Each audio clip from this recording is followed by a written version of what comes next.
ભુજમાં hill garden road પર આવેલ સરકારી કુમાર છાત્રાલયમાં રહીને લાલન કોલેજમાં અભ્યાસ કરતા સાબરકાંઠા જિલ્લાના બાયટ ગામના મૂળ રહેવાસી દિવ્યાંગ ચંદ્રકાંત મહેશ્વરી નામના યુવાને કોઈ અગમ્ય કારણોસર છાત્રાલયમાં પોતાના રૂમમાં આત્મહત્યા કરી લેતા પોલીસે તપાસ હાથ ધરી છે। આ ઘટનાની પ્રાપ્ત થતી વિગતો પ્રમાણે મૂળ બાયટ ગામનું દિવ્યાંગ સરકારી કુમાર છાત્રાલયમાં રહીને ભુજની લાલન કોલેજમાં બીએસસીમાં અભ્યાસ કરે છે। તેના રૂમમાં તે એક અન્ય વિદ્યાર્થી સાથે રહે છે। તેનો રૂમ પાર્ટનર હાલમાં પોતાના ગામ ગયેલ હોવાથી દિવ્યાંગ પોતાના રૂમમાં એકલો જ રહેતો હતો। દરમિયાન ગઈ રાત્રે કોઈ અગમ્ય કારણોસર તેણે પોતાના રૂમમાં આત્મહત્યા કરી લીધી હતી।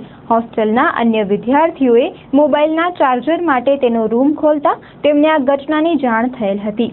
આથી આ વિદ્યાર્થીઓએ તાત્કાલિક આ ઘટના અંગે ગૃહપતિને જાણ કરતા ગૃહપતિએ પોલીસને જાણ કરી હતી। આ ઘટનાના પગલે સમાજ કલ્યાણ ખાતાના અધિકારીઓ પણ ઘટના સ્થળે પહોંચી ગયા હતા તથા તપાસ હાથ ધરી હતી।